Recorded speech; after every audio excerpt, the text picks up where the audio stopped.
Welcome to Living the Next Chapter. It's Dave. Glad to have you here. I have a guest with me who wrote a book for first-time dads called, ready?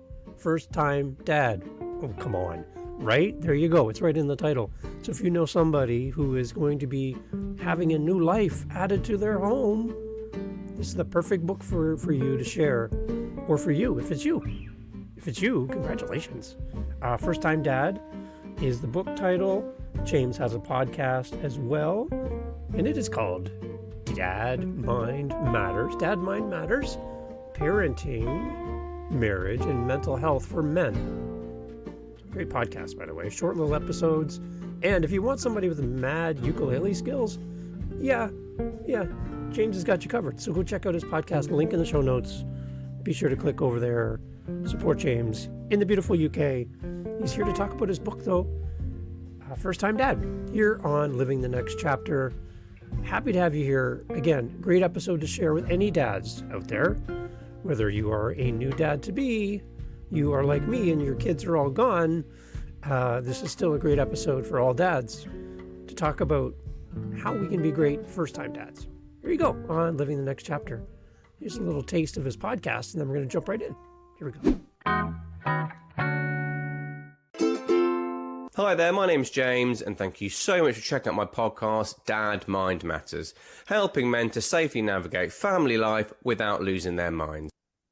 Okay, everyone, welcome to the podcast. Nice to have everyone here. My guest is joining me from the beautiful UK, and James is here, James Macdonald. So excited to have James on the podcast. We'll be talking about his ebook. His book's called First Time Dad, and so happy to have James here on the podcast. Welcome to Living the Next Chapter, James. Nice to see you. Yeah, likewise, David. Thank you so much for having me as a guest on your show. I'm really excited. And yeah, we're in Brighton on the east coast, on the south coast of the UK. So literally, if you're in London and went straight down about 50 miles, you'd hit Brighton, and that's where we are. And we talked earlier. You have an interesting thing that you do, your day job, I guess you'd say, and you help people there in your community. Can you share a little bit about what you do? Yeah, of course. I work for the council and work in the Brighton Seafront office. So we are the lifeguard service all year round. So in the lifeguard service season, which is from May through to September, we manage a team of about 20 lifeguards. But then all year round, out of season, we are the lifeguards. So we're all qualified beach lifeguards. Which is a qualification we have to renew every year. We have to do a 400-meter swim test in 7.5 minutes, and I have had to go in the sea at all times of the year and pull people out of the sea. And sadly, I've had to do sort of CPR and use a defibrillator. And we have quad bikes that we have to sort of go up and down and patrol the beaches. And it's an interesting job. It can be very fulfilling. It can be very emotional, but it's an interesting job. And I think it's one of the reasons one of the main drivers between setting up a podcast to support men, and sort of specifically men like myself who have struggled with their mental health. A lot of the incidents we are called to support are mental health related or sort of suicide, unfortunately. But yeah, no, it's a great job. And I've got a good, pretty amazing view from the office. I've got the sea, and I get to go in the sea on my lunch break, and yeah, it's interesting. That's great for somebody like myself who's kind of in somewhat far away from the ocean where I am. I would love to do that. I had a chance to go to Nova Scotia here in Canada, and I was out there for a week. And in the evenings, I had a rental car, and I was by myself. So I'd tell people in the office, I'm going to go to the ocean, and they're like, "Awesome, go to the ocean." I'm like, yeah, I've never been there. I've never seen the ocean before. They're like, I live here. I see it every day. You kind of forget how gorgeous and how amazing that is, right? Well, that's the thing. I think you take it for granted. I mean, I bike along what's called the Undercliff, which is a sort of a walkway. It's about 6 miles from where I live to where I work. And yeah, I cycle past the sea every day. And you do take it for granted when it's on your doorstep, definitely. And now I live near Niagara Falls. Excuse me. And Niagara Falls is a natural wonder, and people travel the world to see Niagara Falls. And I'm like, yeah, it's just over there. Yeah. And I'm like, oh yeah, it is. You got to stop and realize the amazing beauty that's around you, because that's a big important thing, I think. Yeah, I agree. Good. So let's talk a little bit about your book. Can you take me back to the beginning of the idea to write First Time Dad? Yeah, the book is a 42-week guide about basically the 42-week guides of pregnancy, and it's very much from a point of view of I give an account of what's happening week by week for your child.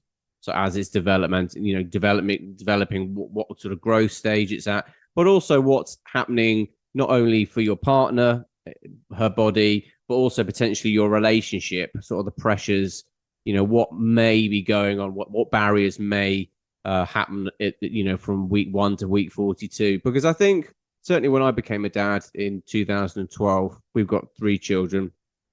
I was surprised and a bit disappointed that there seemed to be not a lot out there for men to kind of prepare you for, the biggest life-changing thing you will ever go through of becoming a parent. And I kind of wanted to write my sort of recollections of it. I've struggled with my mental health for years with sort of depression and OCD, and I found that I think just the stress and potentially fatigue of going through pregnancy and trying to support my partner and trying to help her, and I think just also coming to the idea myself that I'm about to become a parent. My life is going to change beyond all recognition, and I don't know what that's going to be. That can trigger your mental health. I hope the book's entertaining. I hope there's elements of pathos in there. I hope there's elements of humor, because there's a lot of humor in parenting and relationships and just what happens. I think there's a lot of funny things that go on. But yeah, no, it's on Amazon now. It's in paperback, but you can also buy it on Kindle. I think I've sold 22 copies so far. Don't get me wrong, if it helps to pay the mortgage, that's fantastic. But what I'm really excited about is I really hope it helps some dads, maybe some dads who struggle with their mental health and are just a bit overwhelmed by, oh my goodness, I don't know what I'm going to do. I'm about to become a dad, and it's putting a lot of pressure on me or my partner or our relationship. So hopefully there's something in there that might help someone. Nice. That's the nice thing too, is when you go looking for a resource and you don't find it, then it's like, well, maybe I'm the person to write that. I'm the person to make it. Yeah, I think well, it's that you be the change. I think it's Gandhi that said, "Be the change you want to see in the world." Yeah. Or I might have been Winston Churchill. I think I'm mixing my quotes, but I think, I think that's the thing. If there's something that you have an idea or you have a perspective you think might help someone, specifically at the moment where life is very difficult for lots of people around the world. I mean, economically, life is very stressful. If you've managed to find a way out of an adverse situation, either a relationship or financial, or I don't know. I think I'm a firm believer that everyone has a book in them. I really believe that everyone has a story or a perspective or a way of looking at something that could help someone else. I love that. Yeah, I agree with you. I believe everyone does have a story in them. The big thing is, though, I think, is people maybe get stuck in the early days of writing their story that, A, who am I to write this book? Or B, I don't know how. So was there anybody there helping you at the beginning for writing your book? No, but what you've just said does resonate. I think everyone has an imposter syndrome when they start something. I just think that's natural, whether it's a podcast or a YouTube channel or a new job. I think to be honest with you, I think if you don't have an imposter syndrome, that's dangerous. I think if you don't have self-doubt, and therefore, I think self-doubt can give you that drive and that motivation to think, I've really got to try this. But I'd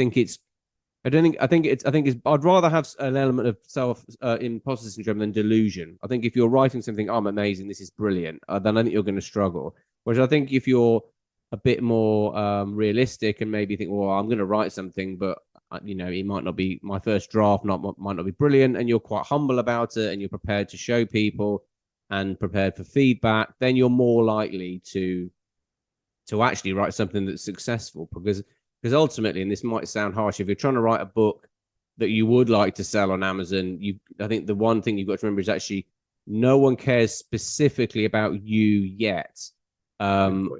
or your story personally. What they're wanting is, okay, why am I going to buy this book? What will this book you?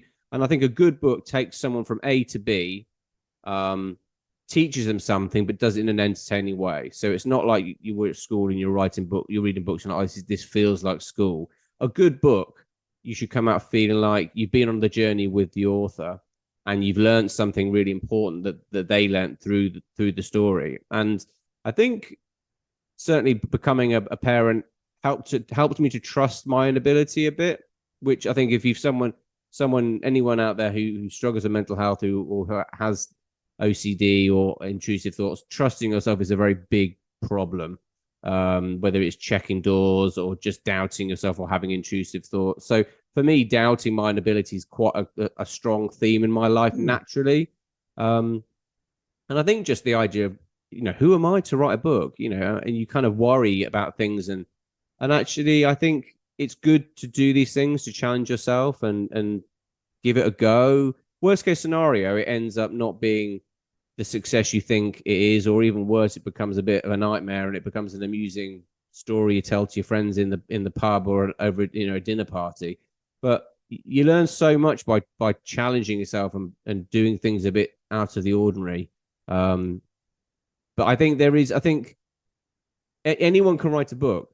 It's like anything. Anyone can write a book. Anyone can start a podcast. Anyone can set up a YouTube channel. Right. You just have to start. That's the hardest thing. And my advice to anyone who's starting would be just start, but maybe don't tell anyone, because I think like when you plant, you're planting a very precious seed.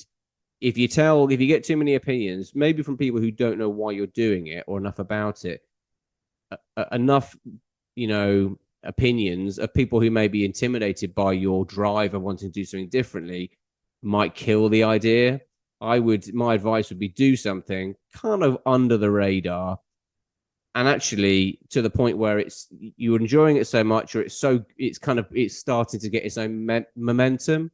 And that's not, that could be anything. That can be, because it's hard when you're trying to do things creatively on your own, like podcasting, or because it's not everyone can do it. Everyone's got an opinion on it, but not everyone can do it. And ultimately, all I did was get up, early when the kids of the family were asleep, and I wrote for 20 minutes every day for about 3 or 4 months, which some days I did longer than 20 minutes. Some days I did less. You have to be versatile. But I just stuck to it. And after a couple of weeks, it started to become interesting enough for me to want to get up and do it. It didn't feel like school. I was telling a story and reliving the story of first time, becoming a parent for the first time. You kind of need to get to that point. I think, anyway, it just helps. And so you not only have the book, but you have your podcast. And what I love on your podcast is you have a link to your book, which is kind of nice for your listeners. They can actually access the book. That's very kind of you. Talk about your podcast and the connection between your podcast and your book. So my podcast is called Dad Mind Matters, and it's trying to help men safely navigate family life without losing their minds. So I think family life is hard. I think becoming a husband or a father is incredibly hard. You only ever get 50% of the votes, so you can work incredibly hard, and things can still go wrong and can be a challenge. So and a little bit like when I first became a parent, there didn't seem to be much in the way of for dads to know. Yeah. To be honest with you, I don't think there's much for men. If you search sort of podcasts for men, there's not an awful lot out there. There are some great ones, like yours and what you're doing, but there's not anything like the amount that I think of support there is for women. Right. And granted, women are going through the physical changes. They are growing a child. So yes, they are doing the lion's share of the work, but the change for a man becoming a parent, you become something, the minute that child is out, you become something very different. And that could be really difficult to get your head around. So Dad Mind Matters is a podcast I post twice a week, and on all sorts of topics to do with parenting, marriage, and mental health. I happily will send anyone who wants a digital copy of the book. All I would ask is that they give me a review of it on Amazon once they've had a look at it. but and I'm sure this resonates with you, or maybe it does. The interesting thing actually with anything like podcasting is actually when you get the feedback and someone you manage to really connect with someone on the other side of the world who you're probably never going to meet, but you've created something that has resonated with them, maybe helped them. That's such an amazing thing to be able to do. And once that happens, and it will inevitably, I think, if you start podcasting or writing or producing any content, yes, you might get some negative comments, but you will get people say, I really enjoyed that, or that really made me laugh, or that really made me think of it from a different perspective. And I think that's a really positive thing that we need more of in the world. Yeah, I'm just scrolling through your podcast, and I love the titles of your episodes. So many great things about, just your relationship with your son, your daughter, how to support your partner. Like, there's so many great topics that you have here. Where are you pulling your ideas for your podcast from? Inspiration of maybe good TED Talks I've written. A lot of it is a combination of really, I don't know, mistakes I've made as a parent, things that have gone well, usually through trial, usually through error. But anything that's worked, or I remember has worked, I try and think, that I could break that down into a 5 or 10, 10 things you need to take to the park when you take your child to the park, or 10 ways to encourage, to strengthen your relationship with your son or your daughter or your mother-in-law, or your, ways to sort of keep your marriage exciting and the passion, because it's hard. And I don't think these things they are on the internet, they are there. But I just think that there could be more of them. There could be more people that say, God, I feel really stuck. I think it's difficult for a man sometimes. I think our role is a lot more blurred than maybe our father's role were. My dad went out to work. I mean, he used to joke with my mum that I think he changed one of the three of me, my brother and sister's nappies.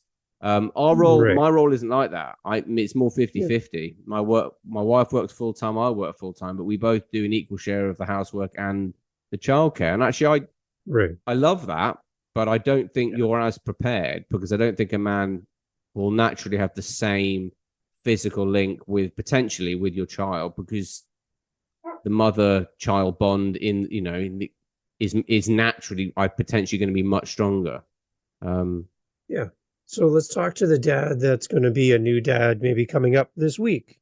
James, what do we say to them because I feel the same way you did, just a lack of preparation and a lack of resources out there for us as new dads. What would you say to them as they prepare to make that transition from being, maybe they were a single guy just doing life on their own with no responsibilities except for themselves? Then you go into a relationship and you have that kind of commitment to where you're supporting another person as your partner and spouse, but now there's a new life coming into your world, and you're going to be a father for the rest of your life at that moment. How do we prepare for that? I think the one thing that trumps, and it's said so often that it's a bit of a cliched soundbite, but I think the one thing that a resource you can't have enough of is kindness, and that is as much about being kind to yourself as it is other. Everyone's going to do parenting differently, and to an extent, every child is unique. So every child will need a different type of parenting support. You will make a load of mistakes, but it's really important that you don't beat yourself up about it. And instead of thinking, I'm not doing well at this every time something goes wrong, or, just say, okay, I've just found a way. I've just found a way not to do it again. And just try and find, there is a lot of humor in parenting. There's a lot of, and I think if you can keep your sense of humor and be really kind to your partner, and just remember that whatever you're doing is your best, even if to other people it might not look that good or might not look as good. It's your best. Everyone's doing their best. Certainly when it comes to, I think it certainly comes to your children, naturally you can't help but do your best. You can be terrible in other areas of your life, but the one thing I think that when it comes to, children, you just love these children that you create. They can absolutely infuriate you and push your buttons and be, more frustrating and challenging than anything else you'll ever do in your life. but you also will do anything for them. You'll lie down on the road for them. You'll do, obviously not literally, but you know what I mean. You do anything for your children, which is a very liberating feeling. Because I became a parent, I don't think I really understood the concept of unconditional love. I think that's when you actually believe, oh my good, I adore this little person in my life, and I just want to, and I think that's becoming a dad's given me a lot of drive, and I think maybe a lot of courage that I didn't have to do things like set up a podcast and write a book, because you'll always be much braver for your children than you are for yourself, I think. And sometimes whenever I felt nervous about trying anything new, I kind of think, well, hang on. You need to do this for them. You need to do this because you're creating a roadmap.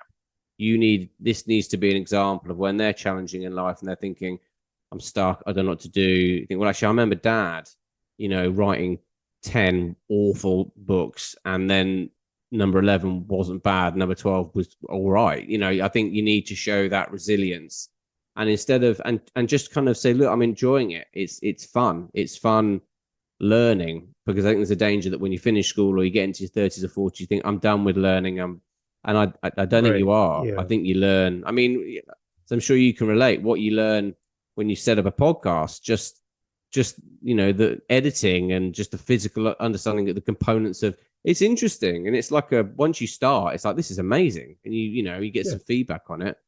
So yeah, sorry, I gave you an incredibly long-winded answer. No, I like it. My answer. One thing that. Go on. Yeah, go ahead. No, I was just going to say, my advice to anyone about to become a parent is just be kind to yourself. Don't take too much interest in what other people are doing. It's not relevant. Certainly on social media. Everyone's hiding behind, the people who look like they've got the perfect family. It's probably very, very cherry picked and filtered. Real life is hard, but it's wonderful, and just throw yourself into it, and just keep your sense of humor, and just be really kind to yourself and to your partner, and you'll be fine. That's all you need. Yeah. I think somebody told me when my firstborn was born, that in that moment you'll realize that forever your heart will beat outside of you in your child. Yeah, it's kind of like a piece of you has now left you. Yeah, that's and nice. It exists now in the world. And so for me, I'm an empty nester with my wife. So my 3 kids are gone on and doing their thing. So my heart is beating somewhere today. I don't know what they're up to or where they're at, or did they have lunch? Are they working? Are they healthy? I haven't talked to them today yet. So my heart is beating outside of me somewhere today, doing something. And that's a weird feeling to have a little piece of you, right, to do that. So yeah, I bet it is. That's nice. I mean, it's a lovely metaphor. Yeah. Or metaphor, I don't know. It's a lovely example of what you and I think you're right. I think once you're a parent, right, you're always going to be a parent, even when they've left the home. I imagine in some ways it's even more worrying, because you're like, are they okay? Are they working? Are they happy? Are they, at least when they're in the house, right, you have an element of control. You can I know they're eating because I've fed them some food. Yeah, but yeah, exactly. But the one thing I love too as a parent is when you get feedback about your kids from an outside source, whether that's a parent, a teacher, somebody in the community. Wow, you're a great kid. You're amazing. You're you're thoughtful. You're kind. You're gentle. Those are all the lessons you pour into your kids early on as a parent. And then to see that come out when they're away from home and other people noticing it, that's, for me, that's a big thing for me. I love when people recognize that. Yeah, I think you're right. And actually, the things I want for my children to be, obviously I want them to have happy, successful lives, but I'd like them to be kind people. That would be that's important to me. And I think I would put that as a quality far beyond sort of financial success. Because I think actually, if you're kind to people and you're positive and you've got a good work ethic, I don't really think you can go far wrong. And actually, those would probably be the things I'd I'd rather hear someone go, "God, your son's doing well. I just saw him in a brand new Bugatti or something." I wouldn't be that interested. Whereas if he said, "Oh, your son's helping out at a soup kitchen," I'd be like, "You know what? Some of the things I did along the way worked. He picked up some of the right stuff, and that's good." Because I think it's the stuff that I think there's a saying: people never remember what you did or said, but they always remember how you made them feel. And I think that's pretty much true. You think about people who've come and gone in your life. They either made you feel good or they made you feel bad. And we have such a massive opportunity the minute you step out the front door to either be, the light at the end of the tunnel or part of the problem. Right. The other thing too, James, is it's one thing to write a book for strangers to read or create a podcast for strangers to listen to who you may never meet. It's another thing to address the audience inside your own home. So you have kids that are looking up to you, a partner that's looking to you as a spouse. That's a different audience. These people know you, right? And they're watching you and they're learning from you. They might not always pick up on every word, but they pick up on your actions and how you treat yourself as a dad, as a man. Talk a little bit about the importance of demonstrating being a father and a good caring man within your home, to your kids and to your partner. How important is that to you as this audience is watching? Yeah, it's vital. I mean, I think it would be. I don't want to look back and regret any of the things. I don't want them to be because there'll be a time when my influence. I imagine the older they get, the more my influence diminishes. A 13-year-old is not going to care as much about what I think, in my opinion, as a 9-year-old. It's just the older they get, the more they become their own people, and the more they are they're going to be influenced by other people, and they're going to look to other people. So it's really important. While I've got the time and I can influence them in a positive way, it's really important that I do that. So James, before we go again, who is this book going to benefit? Who should buy the book? Who should gift the book to somebody? Give us some direction about who the best reader is for this book. I think this book has been read by. I think this book would be great for someone who's about to become a parent, whether that be a father or a mother. I also think actually someone who's been through the process would get something from this book, because I think you might look back and remember. I mean, me and my wife, as I was writing this, she said, having read it, there was loads of stuff in there that she completely forgot about, and it was cathartic and it was amusing. And so I think, first time dad, it's for a first time dad, particularly someone who may be worried about how it might negatively impact their mental health. Great. See, I love that. Okay, so James, where's the best place to find the book then? And also, where's the best place to contact you beyond the podcast that you have, Dad Mind Matters? Where's the best place to reach out to you and have a conversation with you? They can find the book on Amazon. If you put First Time Dad into Amazon, it will come up as First Time Dad by James Macdonald. To contact me, you can contact me via my email, which is mydadmissions@gmail.com. Or if you put Dad Mind Matters, it's on Apple Podcasts or Spotify. You can contact me there. James, thank you so much for making time to be on the podcast and share about your book. It's exciting. It's been brilliant. Thank you so much for having me as a guest. It's great. And we have a new podcast to listen to, everyone. Go and check out Dad Mind Matters. I've been listening. I love it. Bite-sized pieces. They're not long episodes. You get in, you'll love it. And I know you're going to enjoy being a part of James's community. James, thank you so much for being part of the show. Really glad to have you here. You're welcome. Thanks, David.